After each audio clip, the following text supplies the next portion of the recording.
Testing, testing. Okay, sorry about that. Anyway,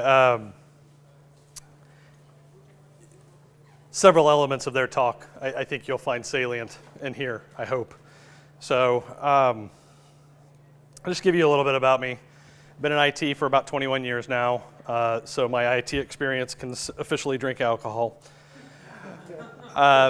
The last 10 really have been in InfoSec. I would make an argument that it was actually longer than that, but not really worth arguing. Focusing especially in identity and access management.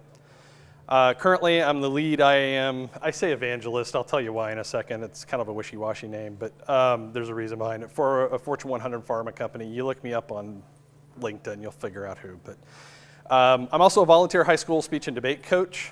Don't read anything into that. That offers no warranty or guarantee of my performance.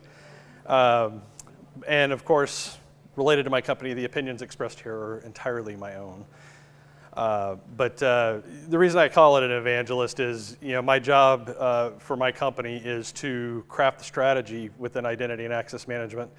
But it's also to hopefully make people at my company care about identity and access management. And hopefully by the end of this presentation, you'll be caring as well. So a funny thing happened on the way to this presentation. I was sitting in Alan Hicks' keynote speech this morning on data privacy when I received a text alert from Bank of America.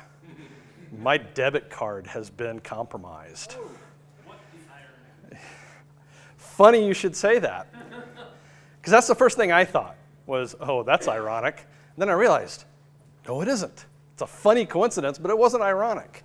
So anyway, I just thought I would share that because I realized on my way out to the car before I spent 30 minutes talking to Bank of America about it, they found my number on somebody's computer. They don't even know who the merchant is yet because I haven't pulled my business from them yet. But they locked down the card. Everything's cool, But it was certainly a fitting segue to, and also gave me an introduction to this story. So we're going to talk about what PAM is, why it's necessary. Talk about some recent events, and certainly the Gotham guys have really done a nice job of setting some of that up. I'm going to dive into a little bit of some of the key breaches related to privileged access. And then we'll talk about PAM as a program or a service. We'll talk about things like the actual practice of privileged access management, and it's a very broad term. How collaboration is critical within that area, and then we'll look through some use cases. And then finally, we'll look at how do you adopt a PAM program and some of the keys to success. So first, what is PAM? It's not that. That's my one attempt at a joke during most of this. So, privileged access management is a broad spectrum. Sometimes that term is interchanged with privileged identity management or privileged account management. I like privileged access management because it's a little bit more holistic, and especially as a practitioner, depending upon the size of the company that you're in, you may look at different opportunities within that spectrum to leverage privileged access management that may not necessarily rely on tooling. And I'll talk a little bit more about that later. But I'm not going to read you guys these definitions because I got a slide full but basically we're looking at three components to this. Privileged access, which is the elevated condition within a system that lets you do the cool things on a system. The privileged account obviously is the enabler behind that. And then the use of privileged accounts should absolutely be managed within your organization. And some consultants out there, I am not one of them, will tell you that really when you're doing identity management, you should wait a while before you start tackling privileged accounts. As the Gotham data security guys, explained, you should be doing it now. And it doesn't mean that you have to boil the ocean and try and do everything, but you should be trying to manage those accounts today. And just to give you an example, from a personal perspective, how many of you have a network router at home? Hopefully everybody probably raises their hand. If you have a computer with an admin account at home, you now have the authority to have a privileged access management program at home. It's just managing two accounts, so you probably have a password management tool, right? You log those two accounts, you get rid of the default password, you now have a privileged access management program. You multiply that times 95,000 workstations, that's a little bit of a different, endeavor. But the point being is that you can start simple with this, and I'll reiterate that as we go on. The reason why this is so important, and Gotham obviously demonstrated some of it, is we've seen a bit of a shift in the use of the internet, with bring your own devices and consumerization of IT, our strategy for security is changing. We're moving into a new world.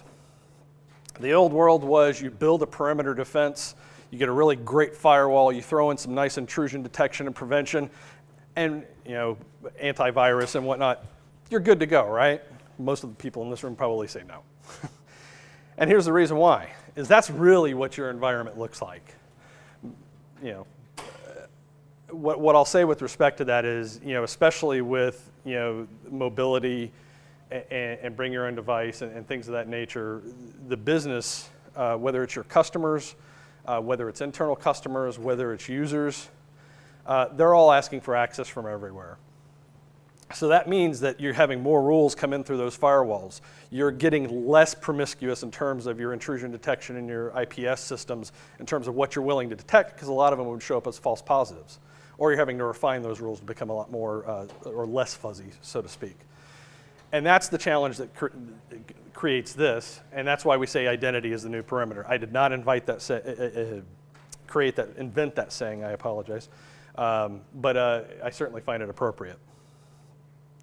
So what we're going to take a look at, and I'll go through only a few of these. Some of them will hit closer to home than others. Small breaches, examples of how they tie into privileged access management, and hopefully what we can do moving forward. This probably resonates with a lot of people in this room because I suspect a few of you may live in South Carolina.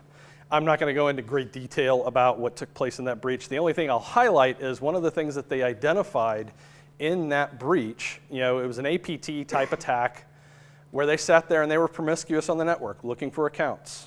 Just like the Gotham guys talked about, they were looking for those credentials that were easy to find. What did they find? They found something as simple as a backup account. Its sole task was to back up data on their respective systems. And most people would look at that and go, that's not really a privileged account, is it?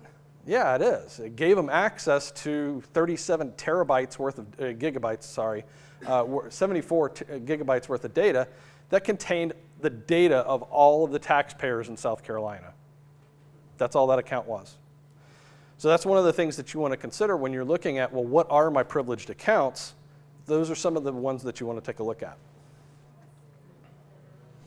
And of course, I have a little snarky commentary at the end that, in exchange for the, one of the things that I thought was interesting, the GDS guys talked about with respect to the data breach investigation report.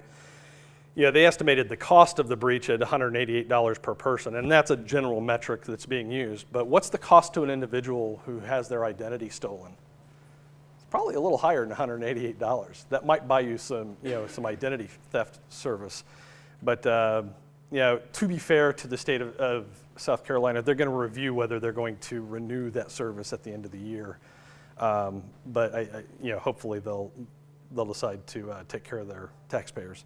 Saudi Aramco is another interesting example in the sense that this is a different type of an attack. This was an insider attack, and the challenge that Saudi Aramco had that a lot of enterprises out there have is when they build workstations, they build them all with the same admin password.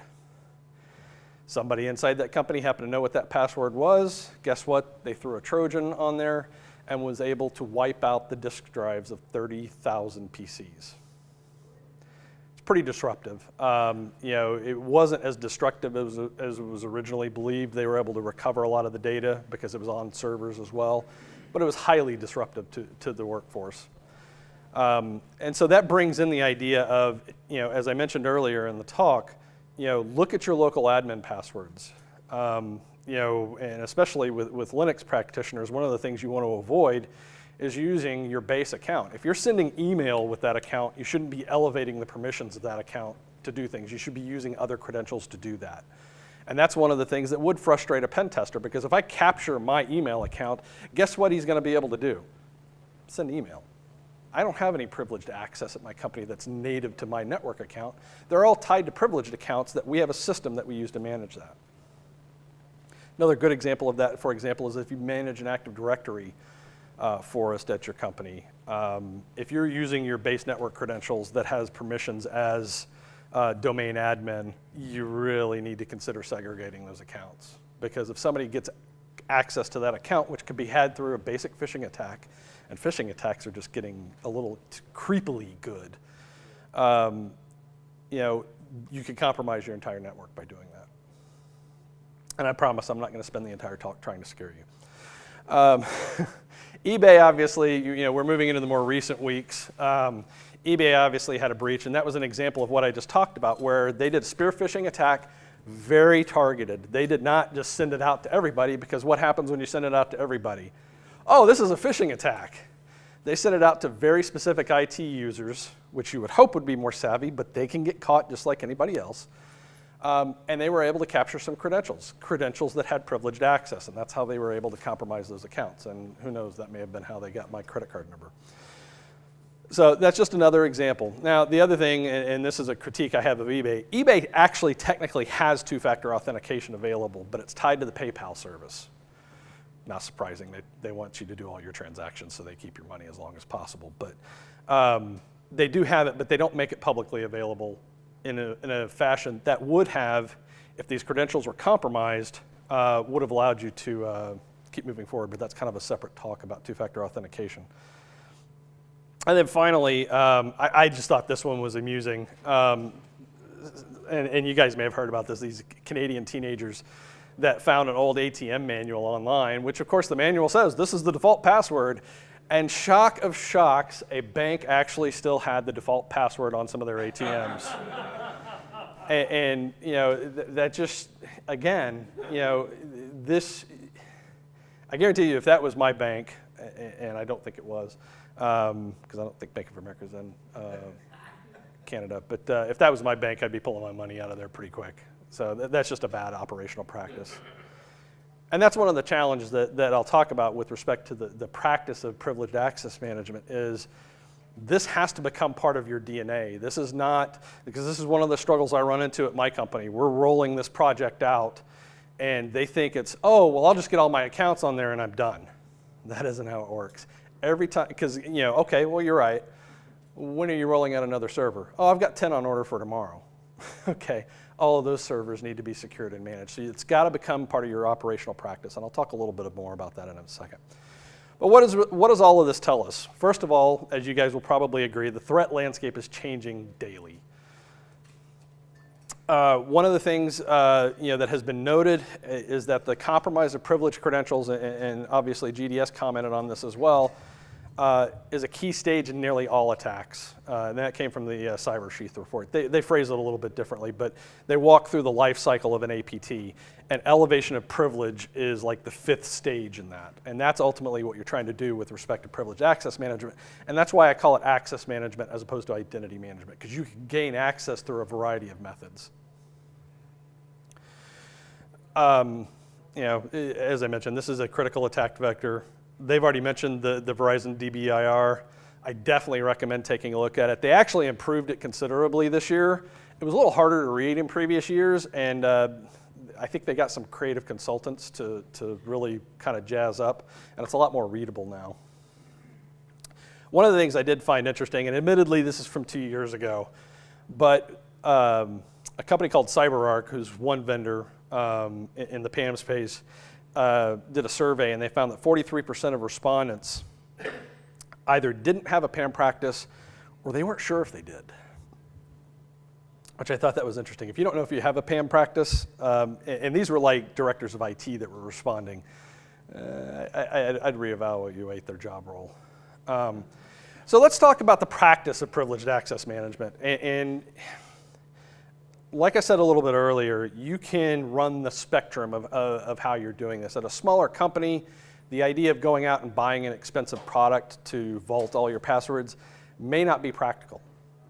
And that's one of the reasons why I call it the practice of PAM, because you can do other things to introduce controls that aren't real expensive. Typically, they're just manpower, which that may be an issue by itself, but that's something you have to manage. But ultimately, PAM as a practice is designed to answer basic questions. Who has this elevated access to a system? When was it used? Where was it used from? This is especially useful for companies that offshore or outsource some of their IT services, which is a very common practice. you may want to limit the use of that account only to that organization. And so as part of your controls around that account, you may ensure that those users are the only people that have access to that credential. And then finally, what was actually done, and that's what we call session logging. And I'll talk a little bit more about that when we get to the use cases. The other thing I want to emphasize, and I mentioned this a little bit earlier, the technology or the tooling is only one part of the equation. As Justin mentioned in the pen testing talk, one of the things that they're constantly doing is looking through those mmap logs and adding the human intelligence to how they're using those services within that particular network. And that's exactly what a hacker is going to do. So within your enterprise, how you use those accounts are going to vary. And as a result, the controls that you introduce are going to vary as well. And also take into consideration the fact that people are also part of that process. In fact, I saw an article last night that talked about the human factor is the one that usually causes most breaches.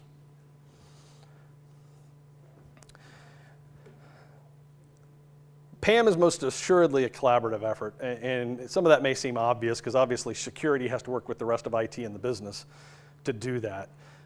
So while it is self-evident, how you interact with them is important. One of the, first, the goal should be to clean up all of your privileged accounts, but again, trying to boil the ocean can be a bit of a challenge. The other challenge is, I got an email last week that I appreciated his enthusiasm, but he basically asked me if I could tell him all of the privileged accounts that were in his division of the company. The division had probably about 15,000 users and probably about 800 systems. And he was asking me if I could tell him what all of his privileged accounts were. I wound up setting up a meeting with him to deliver the bad news, and that answer was no. The good news was there were other people in his division that were collecting that information, but one of the key things that comes out of this is not an IT service where, like a pen tester type service, where I'm going to be doing perimeter security and seeing if you guys are doing what you're doing. What I'm enabling as a security professional are controls that I need you to use. And I'm also going to work with you in a collaborative fashion because I don't know how you use a lot of those accounts. I don't know how you use those systems. I don't even know a lot of the applications that you are using. So I'm darn sure not going to know what the privileged accounts are in that particular area because it could be at the application layer, it could be at the web layer, it could be at the OS layer, it could be at the hardware layer. Saw an article the other day, this motherboard manufacturer apparently stored their default passwords in clear text, and all you had to do to find out what the password was, especially if it was the default password, was scan on this particular port and pull this object. And even if they had done the smart thing and changed their password, if this motherboard hadn't been patched, they could very easily have had hardware level access to a server. And like I said, I think there was about 30,000 servers that were potentially compromised by that. So like I said earlier, one of the keys with respect to this is to make privileged access management part of your security DNA, and not just within your security organization. And that's where I talked about the evangelical piece. Most of my time at work is actually spent talking to the business and helping them understand how important privileged access management is, how to enable it within your organization. I'll sit down with them with a particular system and let's take a look at each layer within the OSI model and potentially how they could be at risk, especially for some of the more sensitive areas. So let's take a look at some of the use cases for PAM, and these are by no means exhaustive. But these are the two biggest ones that I would encourage people to use, especially if they have the finances to afford the tooling. The first one looks at password access, and basically what I call this is the vaulting use case. And simply what it is you may have a system that you cannot access or record either via RDP or Telnet or SSH. You can't record what happens with that privileged account. A good example is like a web application where you may have an admin log in to the web app and you can't record what they do. Ideally, and I think some of the vendors are moving into this space, they are increasing the capabilities to do that. But let's assume that situation exists. And so this administrator of this particular application logs into their privileged access service, and this is designed to be generic. There's no product specific to this. But they're going to log into that privileged access server. they're going to discover, okay, I have 15 accounts that I have access to. He's going to check out that account, and it's going to copy that password into his keyboard buffer.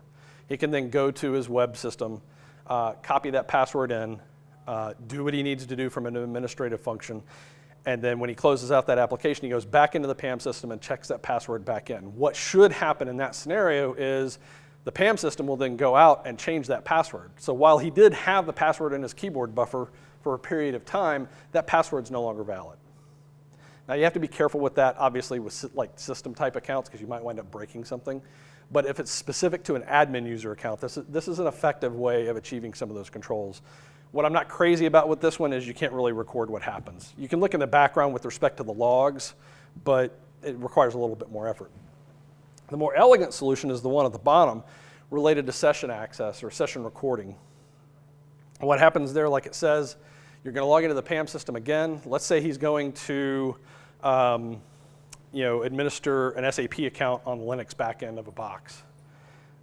He's going to log into PAM. He's going to select that system. He's going to check out that system, which is going to initialize an SSH session. And that session, as soon as it's initialized, begins recording. So you can have every single keystroke that's taking place within that system. The system will then record that session. It will basically archive it once it completes, and ideally you keep it for as long as you need to sustain regulatory requirements. But the great thing about that system is it's fully auditable. You can know exactly what's taking place, especially if you're offshoring some of those capabilities. You can know exactly what they're doing. And this isn't necessarily from a security perspective. You also might find some bad operational practices about how they're moving data and things of that nature that might assist you in improving operationally. Some of the other PAM use cases that can exist, one very common one is script management. In larger enterprises, or shoot, even smaller ones, what happens frequently is you may have a script that's designed to execute a function.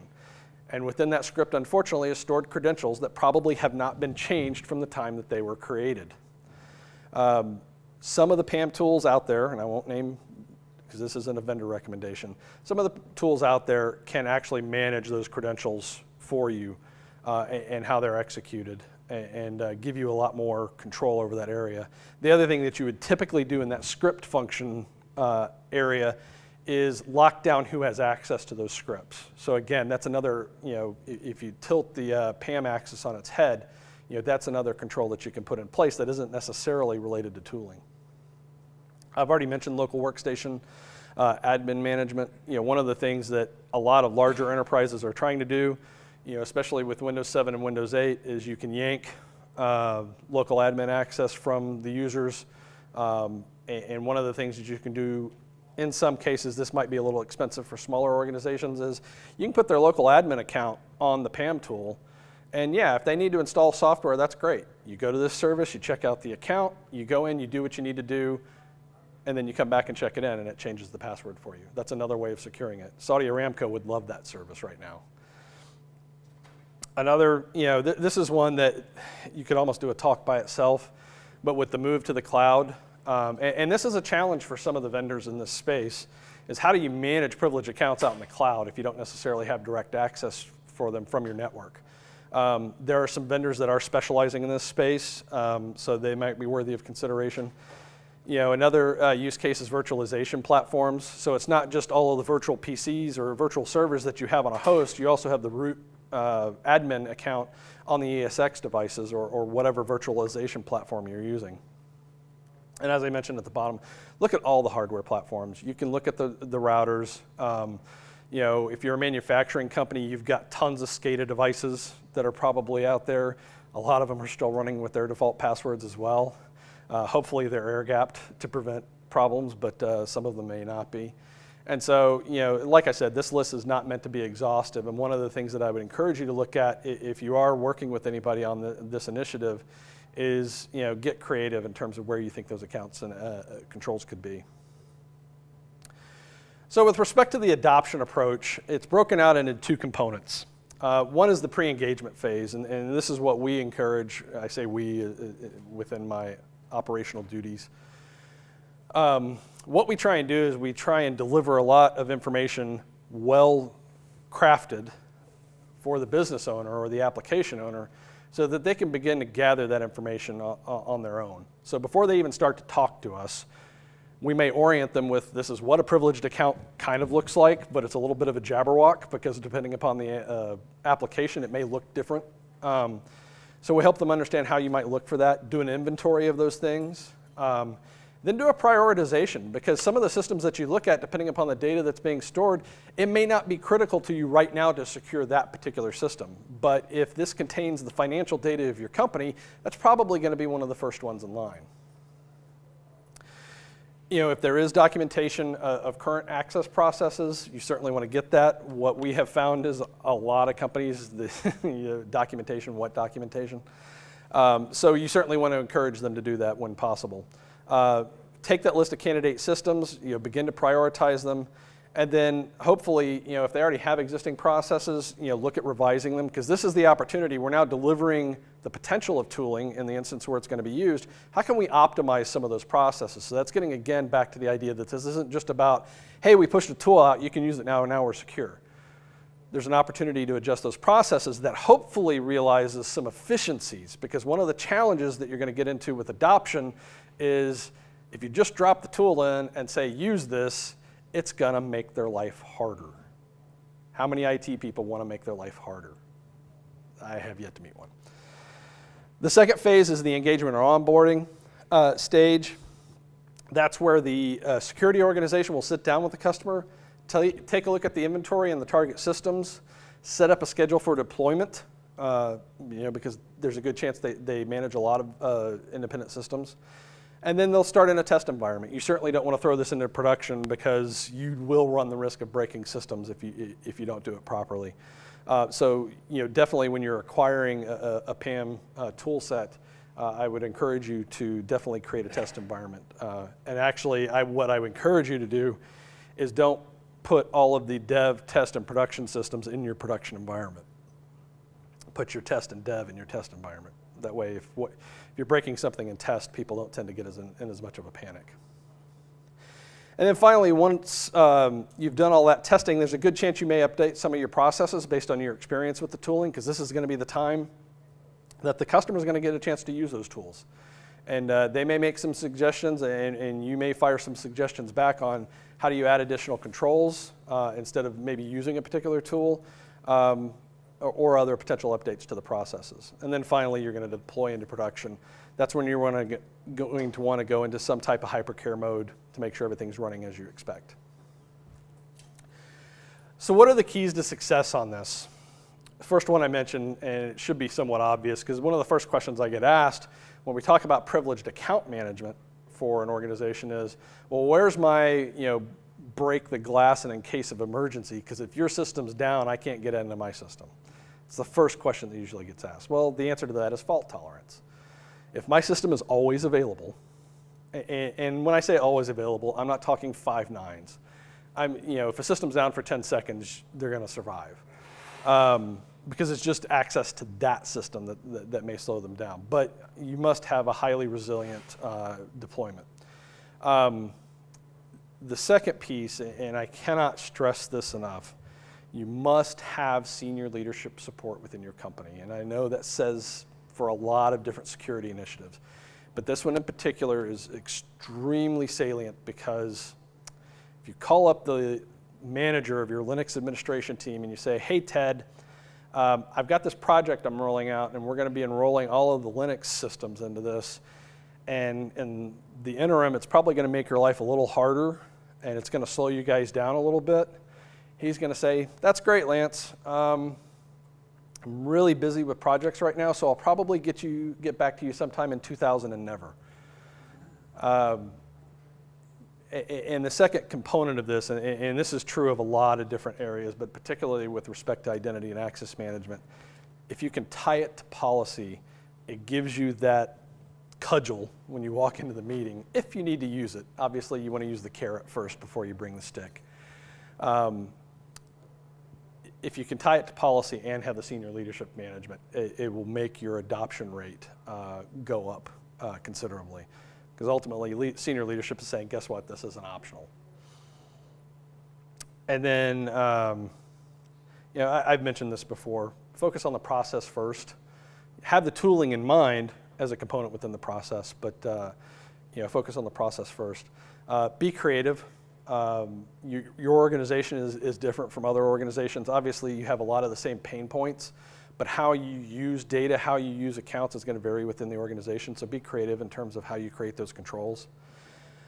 When you are selecting a vendor, as I mentioned, consider the cloud implications, challenge them on how they're tackling cloud infrastructure to ensure that the service that you're acquiring can take that into account. Because if it can't and you're leveraging heavily on the cloud, you might be falling short of the value realized in the product you select. I also recommend highly eating your own dog food first. That's true of most IT initiatives. But start with your own key privileged accounts within your team. That's one of the things that we did, and we found a lot of things we didn't like about the tool we bought. So we wound up having to go back to the vendor and go, how do we account for this? And it required that we start getting creative with some of our controls, and that was knowledge that we could pass on to the business when we engaged them. And then finally, and I mentioned this a little bit earlier, don't think you're too small for this. You may be at a company of 50 employees and have a minimal of IT infrastructure. That doesn't mean there aren't aspects of privileged access management you can't be doing today to help protect your company. Because I guarantee you their cost for a hit is going to be a lot bigger than the cost that eBay sustains in terms of its impact. eBay may be saying, okay, we're going to take a hit for $300 million. Well, when they're a $12 billion company, that's a drop in the bucket. But for a smaller company that maybe is only 40 million in business, that's a much bigger impact that they could be taking on. I kind of blew through those slides a little bit, but I definitely wanted to leave a lot of time for questions. So.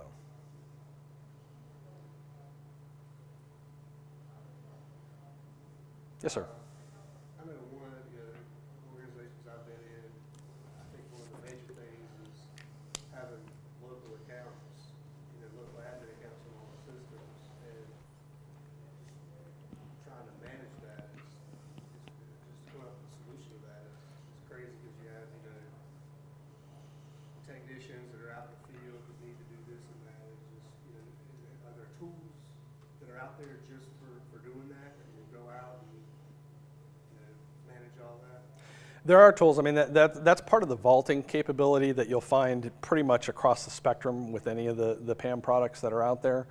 And they can automatically connect, as long as they have connectivity to that device. If it's local, that's where, again, you have to get creative. And like one of the things that I encourage is if they're deploying servers, say, for example, from a template, obviously it has the same admin account every time you deploy that template. The first thing in your operational manual should be, all right, I updated this local admin password to this 64-character password. And you can make it that long because if you go to the PAM tool, it's just going to copy and paste it, and you don't have to worry about it. And that way, it's a lot stronger password. But that's one way that you could achieve that if connectivity isn't available. If it is, I would encourage a vaulting solution in that scenario. And then one of the things that can happen is, even without that worker's knowledge, they can change that password periodically, and the user's none the wiser. That makes sense? I think the other thing I'm sorry, you had a question. I was going to say something that I thought about earlier in the talk. You mentioned, like, what can you do with an email account? Well, don't say email. Well, if you're doing this, don't make your password resets for your admin account to go to your unprivileged account. Like, if I can get in your email account and request a reset for a privileged account, email will win. Absolutely, and the other piece that most of the PAM tools out there will have is workflow surrounding that. So especially for more sensitive privileged accounts, you can put workflow behind it. So if you do want to reset that password, even if the notification, because they're not going to send the password to your email. They'll give you, like, a lot of systems will give you like a link or something like that. The good news in that scenario is it would send you a link to go back to the PAM tool and say, for example, I had to go to my boss to get approval to reset the password on this server. Once my boss approved it, I would then click on the link that would take me into the PAM tool. I can now check out that account again. So what we're trying to get out of is the business of passwords really altogether. We know that's not realistic. So if we can control who knows what that password is at any given point in time, and going back through the use cases, that's where the session management is so valuable, because they're initiating that session. They have no awareness whatsoever of what that password is. Now, I'm going to put a caveat on this because we are at a hackers conference. There are ways to figure out what that password is. Because if you're in an RDP session where the server is pasting it, there's a good chance your client may see what's going on if you're paying attention to the traffic. So that's why adding that additional password control, especially for highly sensitive accounts, once the admin session is done, go ahead and change the password. That way, when your auditing team comes calling, and they will, you can say we have this control and we have this control, and they're going to walk away satisfied. Yes, sir. So you had mentioned early on, just briefly, about two-factor auth. Do you consider two-factor auth to be a part of your PAM strategy initiative, or is that separate? I think it's intrinsic to it, especially given the distributed nature of the organization. If you're outsourcing to a company in Ireland who's going to do a lot of your remote administration for you, having another factor to get into the PAM system is extremely valuable. And again, most of the tools out there will do that. I wouldn't buy a tool that didn't support it. And you can do that through a number of functions. You could use PKI so that only managed devices are coming across, or you could use tokens, things of that nature. But I would recommend it, especially for the more sensitive accounts. Yes, sir.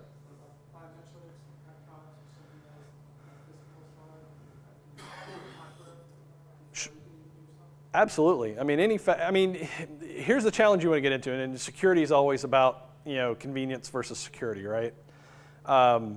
It depends on what you're doing and the data that you're protecting. If you talk to DoD, their use of smart cards, it's been extremely successful for them. If you talk to a small 50-person company, whether they want to do biometrics, they're probably going to say, yeah, we're not there yet.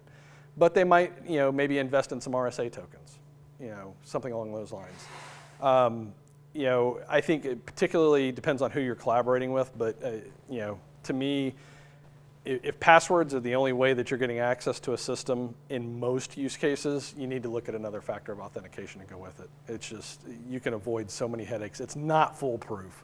I have no delusions in that sense, but it improves your chances of surviving a breach exponentially. Yes, sir.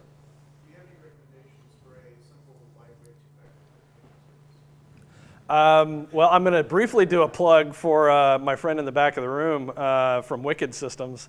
They certainly could help you out in that regard. There's a lot of vendors in that space. They have a pretty novel approach to it that I particularly appreciate.